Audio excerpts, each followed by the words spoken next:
Hello students, last class के अंदर हमने जो हमारा एसी सर्किट था, एसी सर्किट के अंदर हमने क्या करा था, इंडिविजुअल कनेक्ट करा था। किस किस को इफेक्ट देखने के लिए, सबसे पहले रजिस्टर को, उसके बाद में इंडक्टर को और उसके बाद में कैपेसिटर को। हमने क्या देखा था कि जो एसी सर्किट के अंदर ओनली जब रजिस्टर कनेक्ट करते हैं तो जो हमारी इक्वेशन आती है क्या आती है, E = E not sine omega T और I = I naught sine omega T. तो हम क्या देखते हैं वहाँ पे कि जो आपका E अल्टरनेटिंग वोल्टेज और अल्टरनेटिंग करंट दोनों किस में, सेम फेज में, दोनों सेम फेज में होने की वजह से उनका जो फेज डायग्राम होता है उसको लाइन क्या जाती है, कॉन्साइड करती है दोनों की। अब नेक्स्ट बात हम करते हैं इंडक्टर के। इंडक्टर में हमने क्या देखा था कि E की इक्वेशन तो तीनों में सेम है, E = E not sine omega T. Current की इक्वेशन में हमने क्या देखा था, करंट की इक्वेशन थी I naught sine omega t minus π/2। इसका मतलब वोल्टेज से जो अल्टरनेटिंग करंट है वो कितना है, π/2 फेज डिफरेंस पे पीछे है। तो ये पीछे है तो वो इससे क्या आ गया, पीछे। पीछे कैसे जाते हैं, क्लॉकवाइज। तो ये आपका क्लॉकवाइज डायग्राम हो गया, ठीक है। और कैपेसिटर के अंदर हमने क्या देखा था कि आपका जो अल्टरनेटिंग ईएमएफ होता है वो करंट जो होता है, करंट से अल्टरनेटिंग ईएमएफ क्या होता है, π/2 पीछे होता है। और इसको कैसे बोल सकते हैं कि आपका जो अल्टरनेटिंग करंट है वो ईएमएफ से π/2 क्या होता है, आगे होता है। प्लस आ रहा है आगे, आगे तो मतलब ये जो आपका ईएमएफ है इससे π/2 ये आगे जा रहा है, कौन, आपका अल्टरनेटिंग करंट। तो ये तो अपन ने बात करी थी कि इसकी इंडिविजुअली बात करी थी कि ये इनके क्या था, फेज डायग्राम। अब यहाँ पे अपना जो नेक्स्ट टॉपिक है वो क्या है, सीरीज एलसीआर सर्किट। मतलब एल मतलब क्या है, मैं अपना इंडक्टर, सी मतलब कैपेसिटर और आर मतलब रजिस्टर, इनको अब किस में कनेक्ट कर रहा हूँ, सीरीज में कनेक्ट कर रहा हूँ। इनके पेयर भी बनते हैं कि हाँ, पेयर भी बन सकते हैं। हो सकता है कि आपके सर्किट के अंदर ओनली क्या हो, एल और आर, और हो सकता है आपके सर्किट के अंदर ओनली क्या, सी और आर, मतलब रजिस्टर इंडक्टर या फिर रजिस्टर कैपेसिटर। तो आर तो हमेशा होगा क्योंकि आपका कंडक्टर है तो उसका कोई रेजिस्टेंस है, तो आर तो क्या होगा, हमेशा होगा, ठीक है। तो अब अपन दो के पेयर भी बना सकते हैं क्या, हाँ, वो भी बना के अपन उसकी भी डेरिवेशन कर सकते हैं, लेकिन उसकी रिक्वायरमेंट नहीं होती। क्यों नहीं होती, क्योंकि जब अपने सीरीज का इसका कंक्लूजन आएगा उसमें अगर अपन जो इंडिविजुअल इनके कंक्लूजन रखते हैं तो अपन को ग्रुप वाइज भी आपको क्या मिल जाती है, वैल्यू। तो जब आएगी जब अपन उसकी बात करेंगे, तो अभी अपन क्या बात कर रहे हैं कि इन तीनों को सीरीज में कनेक्ट कर रहे हैं। तो सीरीज में कनेक्ट कर रहे हैं किस किस को, तीनों को। तो एक बार इसका डायग्राम बनाते हैं, simple circuit diagram. Circuit diagram के अंदर सबसे पहले ये क्या आपका रेजिस्टेंस, उसके बाद में बात कर रहा हूँ इंडक्टेंस की। तो ये आपके इंडक्टेंस के लिए मैंने आपको बताया था क्या रिप्रेजेंट करते हैं, कॉइल से। और उसके बाद में कैपेसिटर, वो आपको पता है आपके कैपेसिटर का ये आपका सिंबल। और यहाँ पे आपने क्या कर दिया, इसको एक आपकी एसी सप्लाई से क्या कर दिया, कनेक्ट कर दिया, जिसका ईएमएफ कितना है, ई, और किसी भी इंस्टेंट पे ई कितना हो जाएगा, E not sine omega T. तो ये तो अपन ने क्या करा, बिल्कुल बेसिक सर्किट डायग्राम बनाया। अब अपन एक बार इनके इंडिविजुअल फेज डायग्राम बनाते हैं सिंपल फॉर्म में। सिंपल फॉर्म में का मतलब क्या है, एक बार एक चीज देखो। अब सीरीज अपन ने बनाया, अब अपन को एक चीज तो पता है कि सीरीज के अंदर एक चीज क्या होती है, सेम। क्या चीज सेम होती है सीरीज में, करंट। और क्या चीज डिफरेंट होती है, पोटेंशियल डिफरेंस। अब इसमें मैं एज्यूम कर रहा हूँ कि जो करंट है मेरा कितना है, I। अब मैक्सिमम करंट की बात करें, अगर यहाँ पे E नॉट है तो मैक्सिमम करंट जो पास होगा यहाँ से कितना होगा, I नॉट, ठीक है। अब यहाँ पे और यहाँ पे तीनों के अंदर रजिस्टर, इंडक्टर, कैपेसिटर, तीनों के अंदर जो आपके करंट की वैल्यू जाएगी वो क्या जाएगी, सेम। पर तीनों के अंदर जो चीज़ डिफरेंट होगी वो डिफरेंट क्या चीज़ होगी, पोटेंशियल डिफरेंस आपका डिफरेंट होगा, अल्टरनेटिंग वोल्टेज जो होगा वो डिफरेंट होगा, ठीक है। तो यहाँ पे एक बार अपन देखते हैं फेज की। यहाँ पे अपन क्या देखते हैं कि सबसे पहले रजिस्टर के अंदर आपकी जो दोनों इक्वेशन है दोनों क्या है, सेम। मतलब ये दोनों किस में है, सेम फेज में। सेम फेज में तो मैं क्या बोल सकता हूँ कि इसके अंदर अगर ये आपका करंट है तो आपका जो वोल्टेज है वो वोल्टेज भी क्या है, इसी डायरेक्शन में। ये अगर आपका वोल्टेज हो गया और ये आपका क्या हो गया, करंट। मतलब ये दोनों कौन सी डायरेक्शन में है, सेम डायरेक्शन, सेम। मतलब वो आपका जो इनका फेज डिफरेंस है वो कितना है, 0। ये तो बात फिर किसकी, ओनली रजिस्टर की। अब मैं बात कर रहा हूँ किसकी, इंडक्टर की। इंडक्टर के अब तीनों के अंदर जो चीज़ सेम है पहले आप वो बना दो। तीनों के अंदर सेम क्या जा रहा है, करंट सेम जा रहा है, क्योंकि किसमें कनेक्ट है, सीरीज में। तो मैं कुछ भी नहीं कर रहा, इसको भी हटाओ एक बार। पहले मैं ओनली क्या बनाता हूँ, करंट बनाता हूँ। तो सबसे पहले मैंने करंट बना दिया कि ये मेरा करंट है सेम I। ऐसे इसमें भी कितना करंट जा रहा है, I, और इसमें भी कितना करंट जा रहा है, I। तीनों के अंदर मैंने बना दिया, ये आपका R, ये आपका क्या L, और ये आपका क्या C। तीनों के अंदर मैंने करंट बना दिया, ठीक है। अब अपन बात करते हैं पोटेंशियल डिफरेंस, मतलब आपका अल्टरनेटिंग वोल्टेज। ये किस फेज डिफरेंस पे, वो अपन को यहाँ पे बनाना है, ठीक है। शॉर्ट फॉर्म में अपन फेजर यहाँ पे बना रहे हैं। सबसे पहले मैं बात कर रहा हूँ किसकी, रजिस्टर की। रजिस्टर केस में मैं क्या देखता हूँ कि जो जिस फेज डिफरेंस में करंट है उसी फेज डिफरेंस में क्या है आपका EM है। मतलब दोनों का फेज डिफरेंस क्या है, सेम। दोनों का फेज डिफरेंस सेम है तो क्या मैं उसको भी ऐसे लिख सकता हूँ, इसके पैरेलल होगा क्या आपका V, अल्टरनेटिंग वोल्टेज। किसका, रजिस्टर के थ्रू, ठीक है। इंडिविजुअल बना रहे हैं। अब मैं बात कर रहा हूँ एल की। एल के अंदर मैं क्या देखता हूँ कि जो आपका अल्टरनेटिंग करंट है वो π/2 पीछे है, किससे? ईएमएफ से। तो और इसको कैसे बोल सकते हैं? इसका मतलब जो अल्टरनेटिंग वोल्टेज है वो करंट से कितना आगे है? π/2। अगर करंट पीछे है मतलब वो आगे, अपोजिट बोल रहा हूँ उसको। तो अब करंट की तो मैंने बना दी, अब मेरे को क्या करना है? ईएमएफ को π/2 ज़्यादा करना है, क्योंकि करंट π/2 पीछे है, इसका मतलब ईएमएफ π/2 आगे। तो ईएमएफ π/2 आगे, तो ये जो हो गई अपर डायरेक्शन, ये किसकी हो गई? आपकी वोल्टेज की π/2। ये आपका हो गया ईएमएफ, किसका हो गया? पर्टिकुलर आपका इंडक्टर का। ऐसे ही अगर मैं बात करूँ कि कैपेसिटर के केस में जो ईएमएफ है वो क्या है? π/2 पीछे, क्योंकि करंट π/2 फेज डिफरेंस आगे, इसका मतलब आपका ईएमएफ π/2 क्या है? पीछे। तो इसमें π/2 जो ईएमएफ जा रहा है अल्टरनेटिंग वोल्टेज, वो क्या हो गया? पीछे। तो क्या मैं ऐसे बोल सकता हूँ कि क्या ये मेरे शॉर्ट डायग्राम्स हो गए, फेज डायग्राम? क्यों? क्योंकि मैंने कुछ भी नहीं करा, बस सिंपल फॉर्म में लिखा कि ये दोनों एक दूसरे के पैरेलल है, मतलब इनका फेज डिफरेंस कितना है? 0। यहाँ पे फेज डिफरेंस कितना है? π/2। मतलब वोल्टेज, अल्टरनेटिंग वोल्टेज आगे है किससे? करंट से, कितना? π/2। ऐसे ही आपका यहाँ पे अल्टरनेटिंग वोल्टेज पीछे है, किससे? करंट से, कितना? π/2। ये मैंने सिंपल फेज डायग्राम बना लिए। अब इनको अगर अपन मैं एक साथ बनाता हूँ, कंबाइंड फॉर्म में अगर मैं फेज डायग्राम बनाता हूँ तो कैसे बनेगा, एक बार वो आपको देखना है। उससे पहले एक बार अपन देख लेते हैं कि इनके रेस्पेक्टिव अपन पोटेंशियल डिफरेंस की इंडिविजुअल वैल्यू लिखते हैं। क्यों? क्योंकि आपका टोटल ईएमएफ कितना है? ये मैक्सिमम कितना हो सकता है? E0 हो सकता है। मैक्सिमम करंट कितना हो सकता है? I0। लेकिन I जो करंट है वो तो सेम है पूरे के अंदर, जिस इंस्टेंट पे होगा सब में सेम होगा। लेकिन मैक्सिमम पोटेंशियल डिफरेंस टोटल कितना होगा? इन तीनों के पोटेंशियल डिफरेंस का सम। तो एक बार मैं इन तीनों का पोटेंशियल डिफरेंस लिख रहा हूँ यहाँ पे,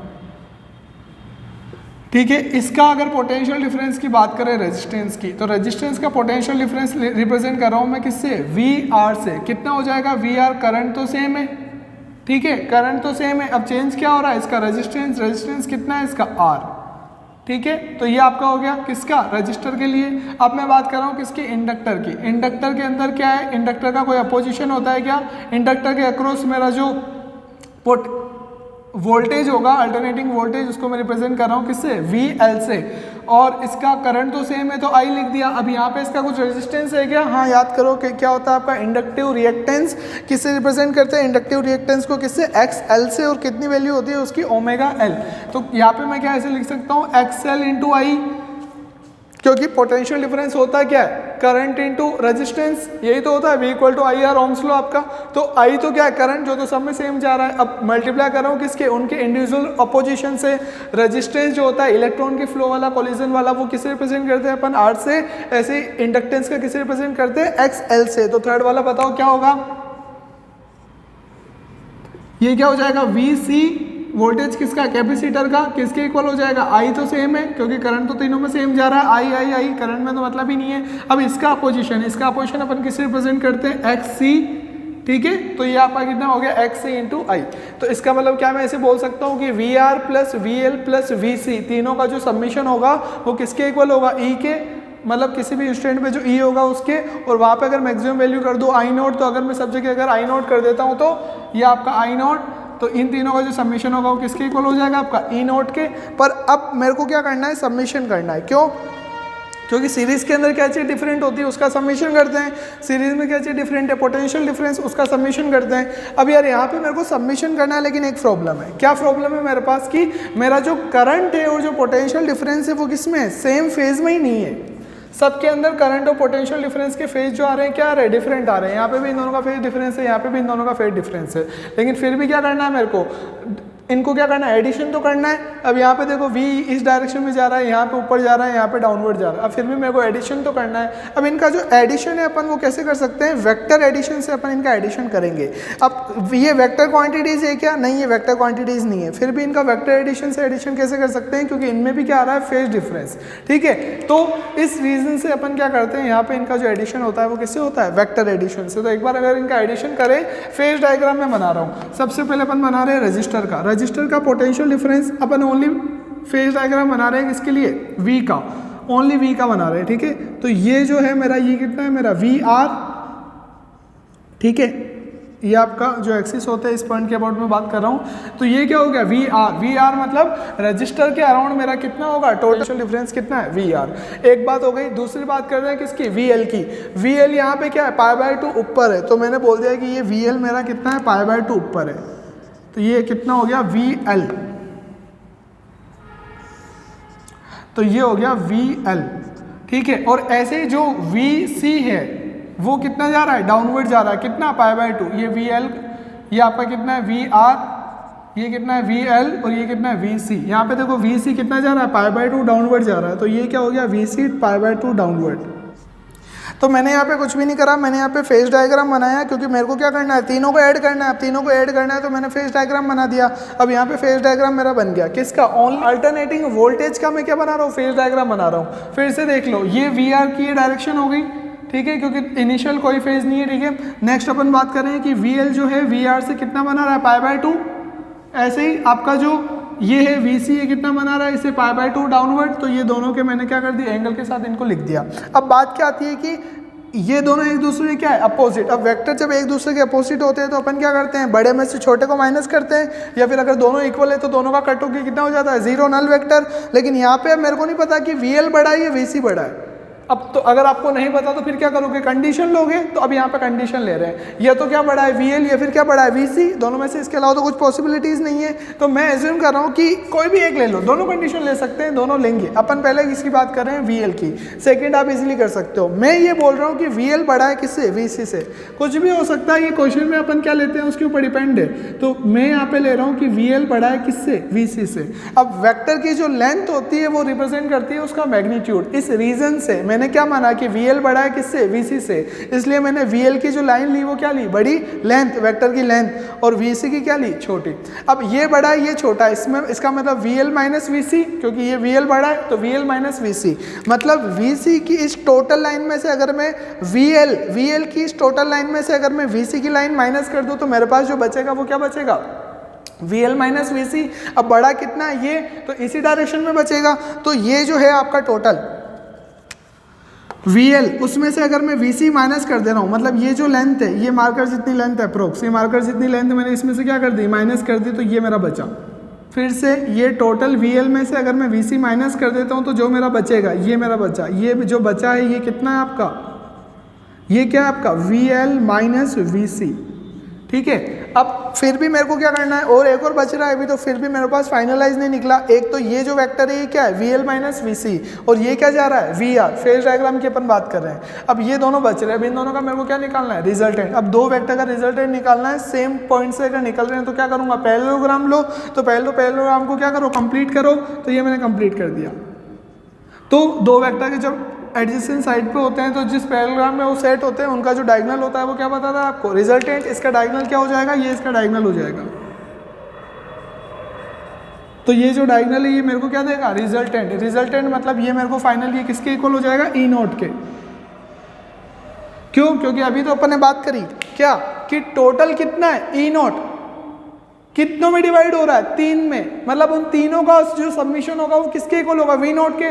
लेट से ये टोटल यहाँ पे 12 वोल्ट है। 12 वोल्ट में से मान लो कि 4 वोल्ट ये चला गया, 6 वोल्ट ये चला गया, 2 वोल्ट ये चला गया। तो जो आपका टोटल वापस कितना हो गया, 12, क्योंकि ये जो है वही तो तीनों में जा रहा है। मतलब इन तीनों का सबमिशन सीरीज में क्या होता है, इंडिविजुअल पोटेंशियल डिफरेंस होते हैं, पोटेंशियल डिफरेंस अलग अलग होता है। तो उनका जो सबमिशन होगा वो किसके इक्वल होगा, टोटल के। टोटल कितना, E0 किसके इक्वल होगा, इन तीनों के सबमिशन के। तो अपन ने यहाँ पे वही तो करा कि ये क्या जा रहा था, VR, ये ऊपर क्या जा रहा है, VL, ये नीचे क्या जा रहा है, VC, क्योंकि फेज डिफरेंस है अलग अलग सब में। तो मैं उनको एक क्या कर रहा हूँ, सबमिशन कर रहा हूँ। तो पहले मैंने यहाँ पे कंडीशन ली कि VL बड़ा है किससे, VC से, तो ये बड़ा है इससे। तो दोनों की डायरेक्शन क्या है, अपोजिट। तो बड़े में से छोटे को माइनस करा तो ये मेरा बचा। तो इन दोनों का सोल्व तो ये हो गया, VL माइनस VC। अब एक जा रहा है ऐसे, एक जा रहा है ऐसे। दो वेक्टर जब जा रहे होते हैं सेम पॉइंट से तो उनका जो रिजल्टेंट होता है वो किससे निकालते हैं अपन, पैरेललोग्राम लॉ से। तो मैंने यहाँ पे कि पैरेललोग्राम क्या बोलता है कि दोनों जब एडजेसेंट साइड में हो तो वो जो पैरेललोग्राम बनाएंगे उसका जो डायगोनल होगा वो क्या बताएगा आपका, रिजल्टेंट। और जो रिजल्टेंट है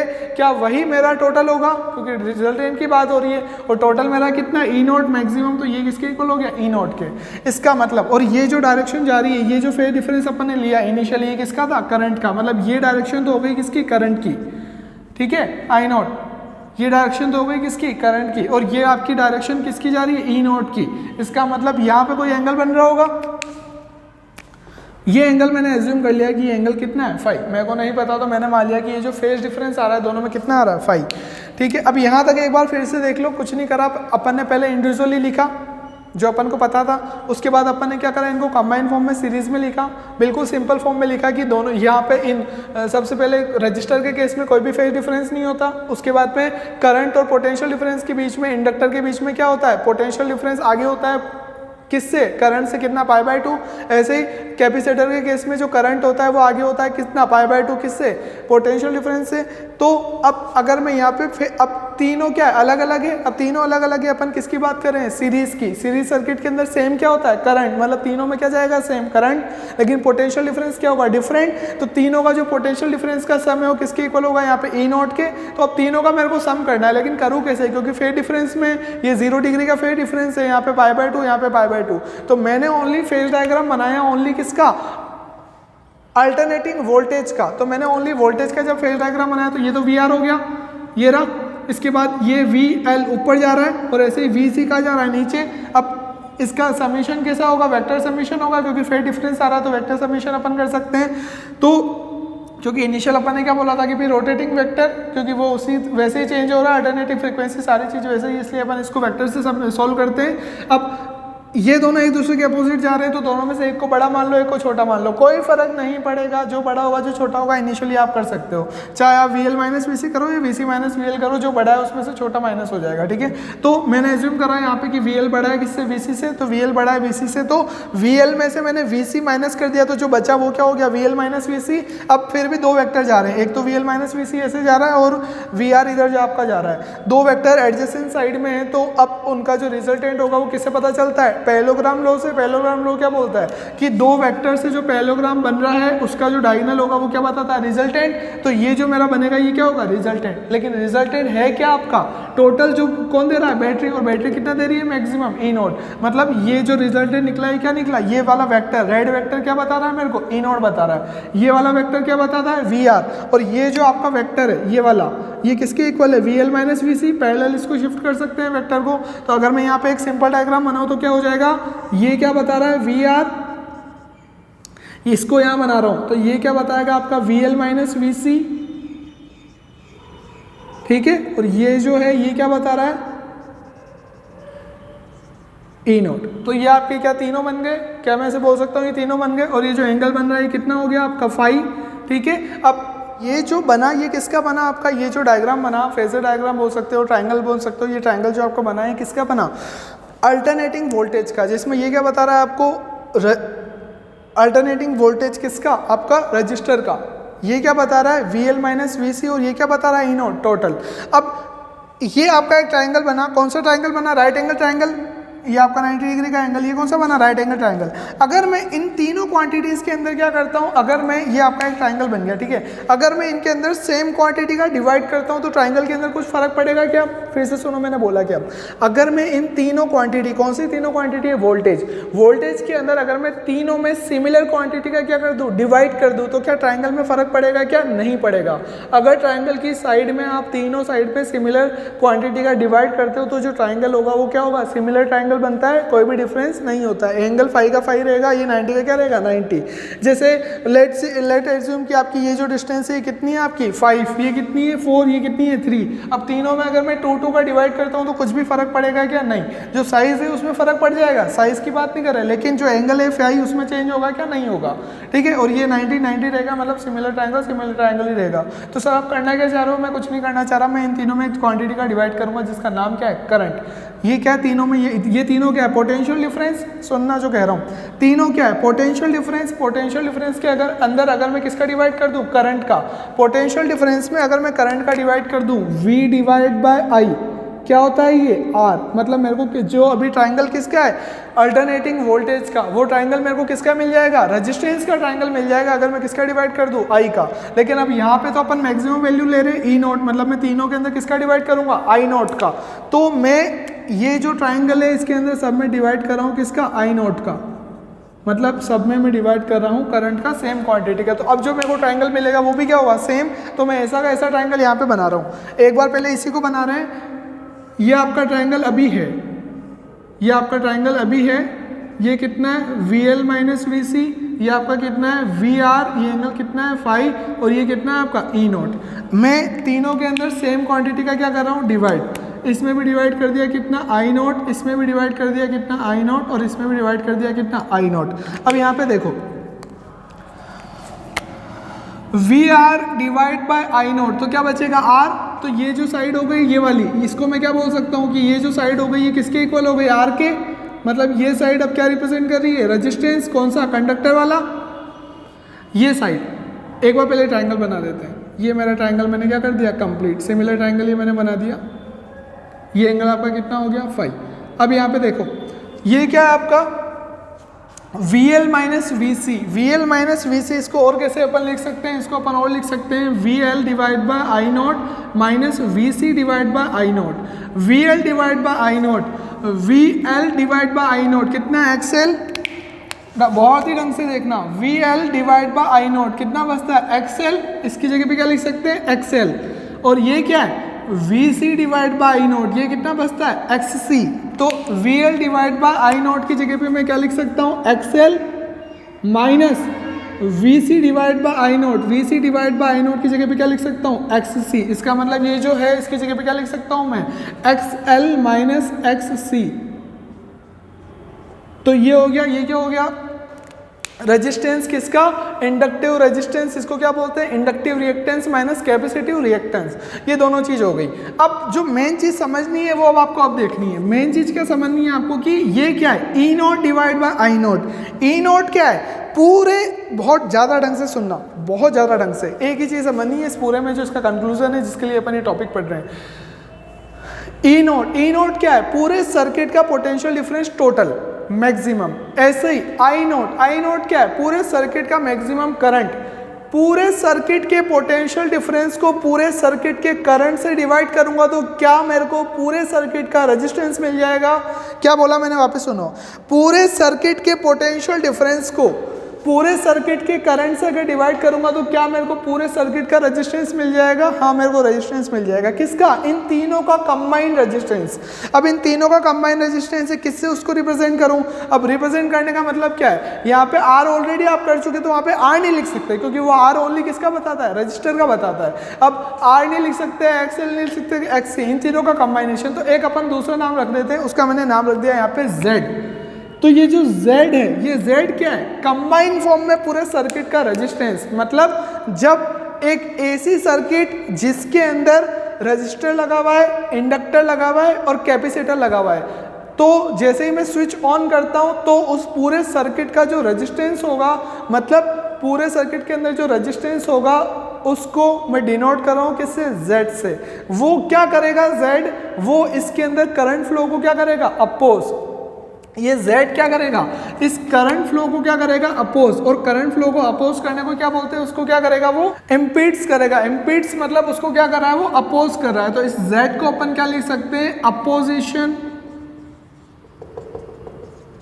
टू करंट। किसके अंदर, इन LCR सीरीज सर्किट।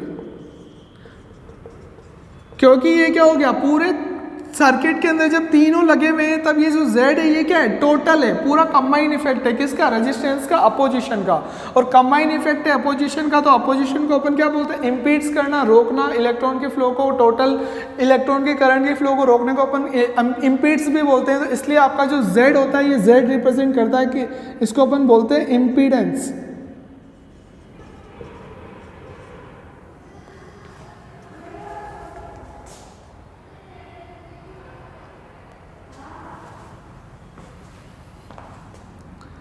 ठीक है, तो ये क्या हो गया, Z इम्पीडेंस। इम्पीडेंस क्या होता है, जब आपके सर्किट के अंदर LCR तीनों लगे उस केस में आपका जो टोटल अपोजिशन होता है, टोटल इम्पीड्स होता है, उसको अपन क्या बोलते हैं, इम्पीडेंस। इम्पीडेंस मतलब कंबाइंड रेजिस्टेंस किसका, पूरे सर्किट का, जब उसके अंदर LCR तीनों क्या है, कनेक्ट है। तो ये जो आपका ट्राइंगल बना, इस ट्राइंगल को अपन और क्या बोल सकते हैं, इम्पीडेंस ट्राइंगल। इम्पीडेंस ट्राइंगल, क्योंकि इसी ट्राइंगल से तो अपन को पता चला कि इम्पीडेंस कुछ होता है जो पूरे कंबाइन का होता है। तो ये जो आपका ट्राइंगल है क्या बता रहा है, आपका इम्पीडेंस ट्राइंगल। अब इसकी वैल्यू कैसे निकाले सर, तो वैल्यू कुछ नहीं है, वहाँ पे देखो क्या आपको राइट एंगल ट्राइंगल दिख रहा है। ठीक है, अब राइट एंगल ट्राइंगल दिख रहा है तो क्या मैं को पाइथागोरस थ्योरम अप्लाई कर सकता हूँ। क्या होती है पाइथागोरस थ्योरम, कि आपका जो हाइपोटेनियस है वो कितना हो जाता है, under root of base square plus perpendicular square.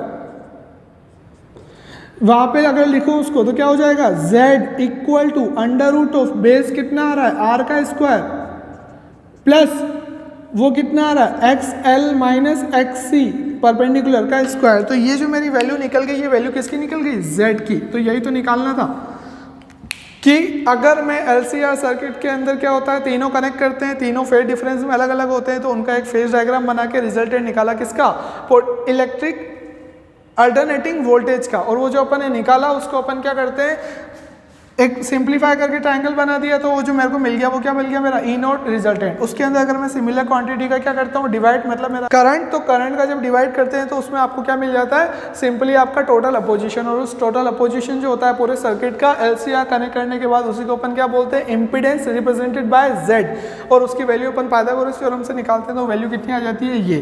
तो ये आपकी क्या निकल गई, फाइनल वैल्यू। और इसी को अपन किसी और कैसे इसको सोल्व कर सकते हैं, आपका ये क्या है, r स्क्वायर का r स्क्वायर प्लस ये आपका क्या, एक्सएल। एक्सएल किसके इक्वल होता है, ओमेगा एल के माइनस एक्स सी। एक्स सी किसके इक्वल होता है, 1/, ओमेगा सी के।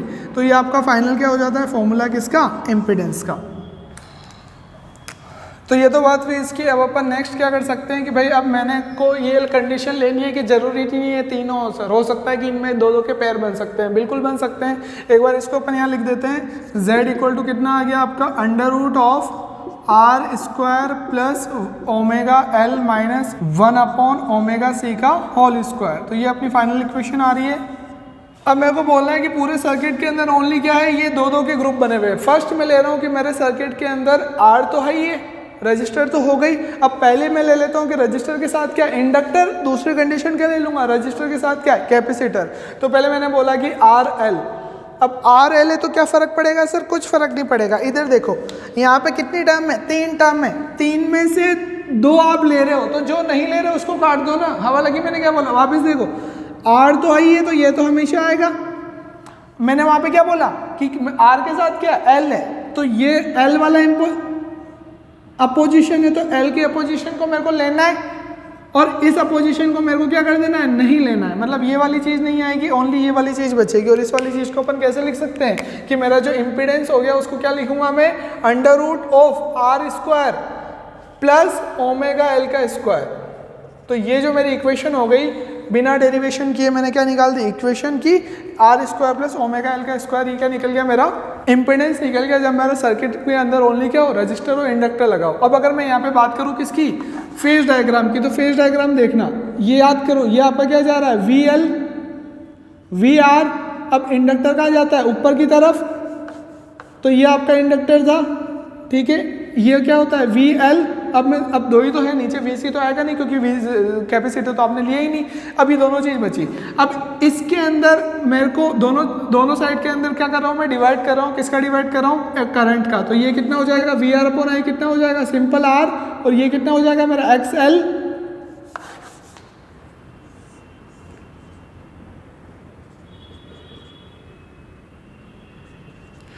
इसको बड़ा क्यों ले रहा हूँ, क्योंकि पहले तो क्या होता था कि XL में से XC माइनस होता था तो छोटा बचता था। अब यहाँ पे XC माइनस नहीं हो रहा है, इसका मतलब ये जो साइज होगी ये क्या होगी, काफ़ी ज़्यादा। अब यहाँ पे मेरे को क्या करना है, एडिशन करना है, क्योंकि रिजल्टेंट निकालना है। अब दो साइड है, रिजल्टेंट निकालना है तो इजीली निकाल सकते हो। ये आपका रिजल्टेंट हो जाएगा किसका, ये बना दो रेक्टेंगल, और आप क्या कर दो यहाँ पे, ये आपका क्या हो गया, रिजल्टेंट का Z। तो ये Z का फॉर्मूला ये आ गया, ये इसका क्या हो गया, ट्राइंगल। तो इसलिए अपन इसको क्या बोलते हैं, ये कौन सा सर्किट हो गया आपका, inductive impedance. Inductive impedance, inductive impedance का मतलब क्या है कि इम्पीडेंस तो है, मतलब रजिस्टर भी है, इंडक्टर भी है, तो कैपेसिटर नहीं है, तो इसका मतलब ओनली मेनली क्या बचा, इंडक्टिव। तो इसलिए अपन इस वाले इम्पीडेंस को क्या बोलते हैं, इंडक्टिव इम्पीडेंस। ऐसे अगर मैं बोलूँ कि मेरे सर्किट के अंदर मेरे को जो पेयर बनाना है वो किसका बनाना है, रजिस्टर का और कैपेसिटर का। अगर कैपेसिटर का बनाना है तो क्या करूँगा, इस वाली टर्म को क्या करूँगा। अब यहाँ पे क्या होगा कि इस केस में अब कैपेसिटर अगर मैं लेता हूँ, इंडक्टर नहीं लेता हूँ, तो इंडक्टर वाली जो टर्म है वो तो नहीं लूँगा, तो ओनली क्या लूँगा, कैपेसिटर वाली टर्म। तो मेरा जो फॉर्मूला है, फॉर्मूला क्या हो जाएगा, Z equal to under root of R square का R स्क्वायर प्लस, अब यहाँ पे देखो माइनस 1 ओमेगा सी का स्क्वायर, तो माइनस कट हो जाएगा, तो बचा कितना, 1 ओमेगा स्क्वायर सी स्क्वायर। ये फॉर्मूला हो गया किसका, इम्पीडेंस का। जब सर्किट के अंदर ओनली क्या है, रजिस्टर और आपका कैपेसिटर, तो इसके लिए अपन इसको क्या बोल सकते हैं, यहाँ पे इंडक्टिव इम्पीडेंस था तो ये क्या हो जाएगा, कैपेसिटिव इम्पीडेंस, कैपेसिटिव इम्पीडेंस। और यहाँ पे इसका ट्राइंगल बनाऊंगा तो ट्राइंगल क्या बनेगा, ये आपका R जा रहा था, ऐसे ही आपका XC कहाँ जा रहा था, नीचे याद करो π/2 माइनस होता है, तो ये आपका क्या जा रहा है, XC, तो ये क्या हो जाएगा आपका, कंप्लीट करा मैंने पैरेललोग्राम लो, तो ये जो इसका डायगोनल होगा ये मेरे को क्या दे देगा, Z, कितने एंगल पे, फाई एंगल पे, तो ये क्या बन गया मेरा ट्राइंगल, फेज डायग्राम इसको बोल सकते हैं, ठीक है। और ये आपका XC है तो इसको भी XC कर दो, तो ये आपका क्या बन जाता है, ट्राइंगल, ठीक है। तो ये आपका फाइनल ट्राइंगल बन जाता है। और यहाँ पे भी ऐसे ये आपका क्या हो जाएगा, XL, तो ये आपका क्या हो जाएगा, ट्राइंगल, ठीक है। कोई फर्क नहीं पड़ रहा उससे, तो कुल मिला के अपन क्या कर सकते हैं, डायरेक्ट इसको अप्लाई कर सकते हैं। तो एक बार इसका रिवीजन कर लेते हैं। अभी तक अपन ने क्या पढ़ा पूरे इस लेक्चर के अंदर अभी में, तो आपका क्या LCR सर्किट, मतलब अपन तीनों को क्या कर रहे हैं, ग्रुप कर रहे हैं। ग्रुप कर रहे हैं तो अपन क्या देखते हैं कि तीनों का फेज डिफरेंस अलग अलग है, किसका, V का, यहाँ पे V और I क्या है सेम, यहाँ पे V क्या है π/2 आगे और यहाँ पे V क्या है π/2 पीछे करंट से। तीनों को सेम करके अपन क्या कराते हैं, फेज डायग्राम बनाते हैं। फेज डायग्राम अपन ने बना लिया, उसको सिंप्लीफाई करते हैं। सिंप्लीफाई करके उसके फेज डायग्राम के अंदर जो ट्राइंगल बनता है उसके अंदर अगर अपन सिमिलर क्वांटिटी का डिवाइड करें तो उससे फर्क नहीं पड़ेगा, सिमिलर ट्राइंगल ही रहेगा।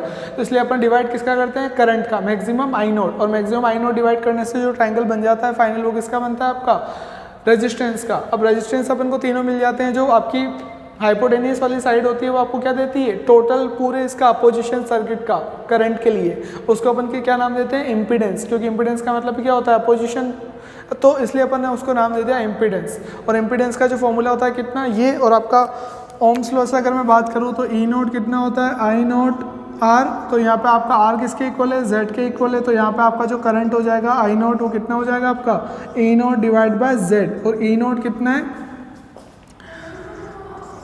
जो आपका है सप्लाई आप दे रहे हो, और Z आपका कितना आया आपका R² plus omega L minus 1/ओमेगा C का स्क्वायर। तो ये आपका किसका करंट फॉर्मूला हो गया, I का। अब यहाँ पे कंडीशन निकलती है आपकी कि आपका जो I जो होगा मैक्सिमम कब होगा। अब ये सप्लाई तो चेंज होने से रही, जब आपका ये डिनोमिनेटर वाली क्वांटिटी क्या होगी, मिनिमम। तो जब आपका डिनोमिनेटर मतलब जब आपका इम्पीडेंस क्या होगा, मिनिमम, उस केस के अंदर आपका करंट क्या होगा, मैक्सिमम। तो करंट तो यार मैक्सिमम चाहिए ही होता है ना अपन को। अपन क्या चाहते हैं कि सर्किट का जो ओवरऑल रेजिस्टेंस हो, पूरे सर्किट का जो ओवरऑल अपोजिशन हो, इन तीनों की वजह से वो अपन क्या चाहते हैं, जनरली कम से कम हो, ताकि अपन को करंट क्या मिल सके, मैक्सिमम करंट अपन को मिल सके। तो अब ये जो मैक्सिमम करंट की कंडीशन होती है इसी को अपन क्या बोलते हैं, रेजोनेंस कंडीशन। और वो कंडीशन कैसे अपन अब निकालते हैं और किस टाइप से ये चीज़ें अफेक्ट करती है उसको निकालने में ये अपन किस में पढ़ेंगे, नेक्स्ट लेक्चर में, ठीक है। Thank you.